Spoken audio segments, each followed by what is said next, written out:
What's going on? What's going on with you?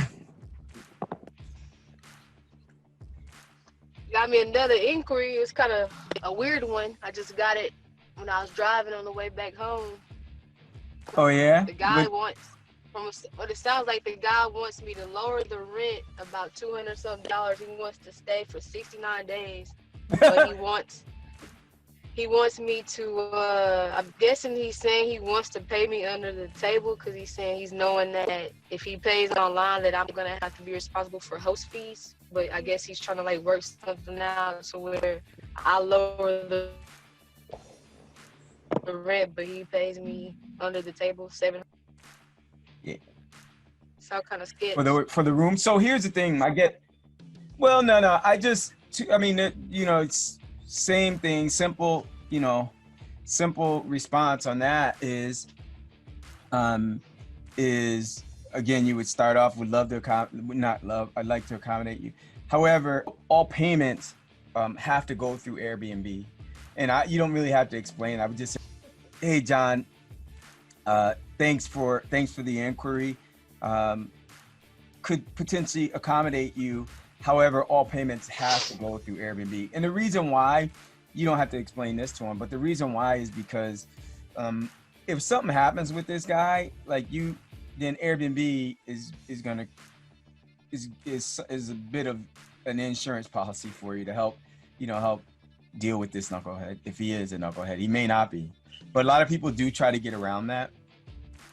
Not a lot of people. I wouldn't say that. I wouldn't say a lot of people. So out of every 100 people that you deal with, you may come across one. So it's not a lot of people. But there are people out there that do try and get around it. And I don't recommend it.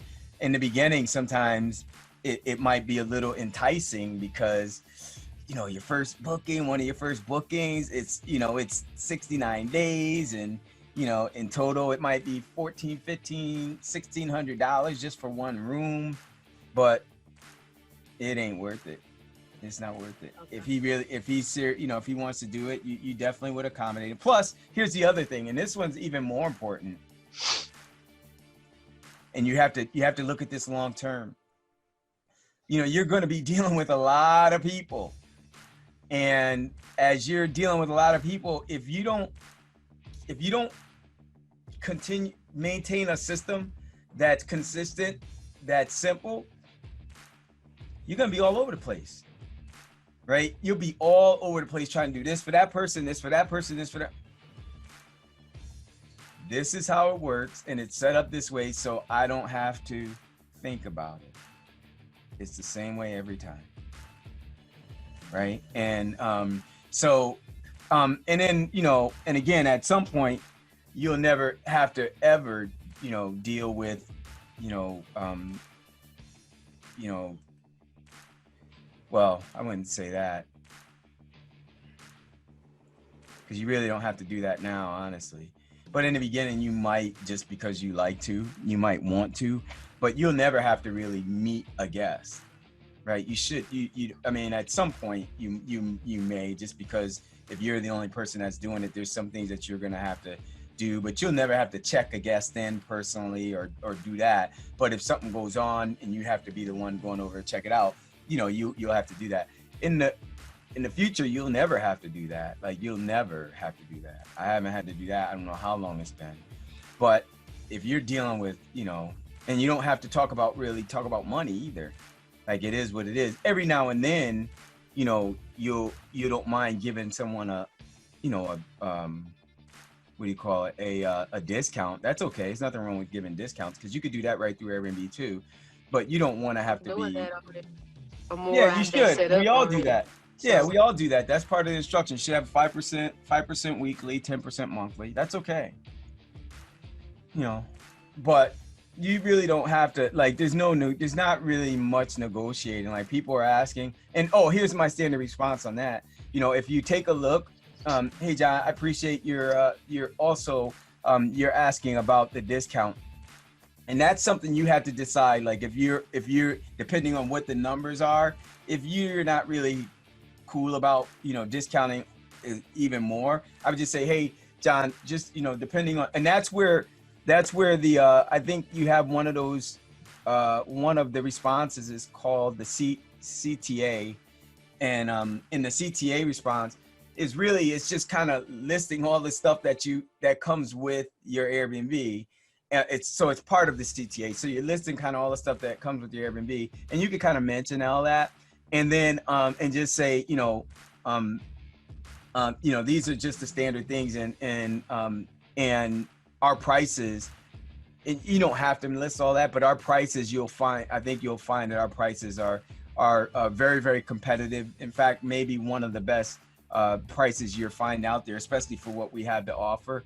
And they're already significantly discounted to meet the needs of our professional guests. So, so our business travelers. So let me know if it is something that you still want, and if so, great. If not, I understand. That's it. If not, I understand. Okay. Hey, Lisa.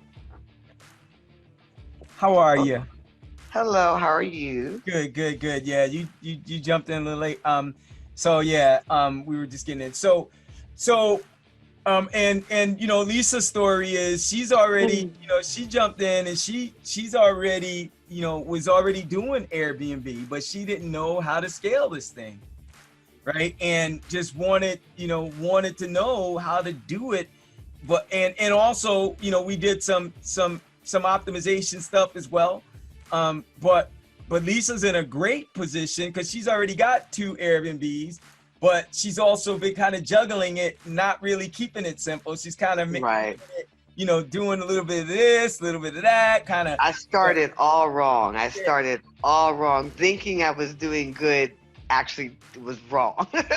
And now I got to get out of a situation to make it right. Right. And just part of her situation is like Andrea, for instance. Andrea, you mentioned you had a guy that is trying to negotiate. You missed this, Lisa. Is trying to negotiate with her because he wants to be there for 69 days and he wants to pay outside of Airbnb and also get a little bit of it and another $200 discount on top of it. Don't do it, Andrea. Don't do it. Don't. I will tell you now. Do not do it. Where I started was that I had 2 properties and I wasn't working, but you need the income to come in so you can maintain. So I took in long-term tenants just for the income. Now that I'm ready for that steady Airbnb, I'm losing money. So I can't accommodate the utilities, mortgage, rent, because the renters are not paying enough. I would advise just keep straight Airbnb. Do not. I'm stuck until about the end of the year until I can straight Airbnb it. I don't make the mistake. She did what she had to do to pay the bill, right? But the thing that I say to you guys, said to you guys before is that, and I was just thinking about it again to myself. I was asking myself the question today, like, what is it that I still don't know that I don't know? Like, because I know I don't know everything, but like, what is it that I don't know? I don't know. Like, because you're rolling, doing based on what you know and what you think you know, and even trying to learn some things. But what you don't know, then it comes back and sometimes haunts you. Like, she didn't know, she didn't realize. Like, most people that I talk to about the way we do it, they go, oh my God. Even people with a lot of experience, they go, oh my gosh, I never saw that part. Oh, I missed this little part. Oh, based on this little thing that you're doing, do you know how much different my portfolio would look, my cash flow would look?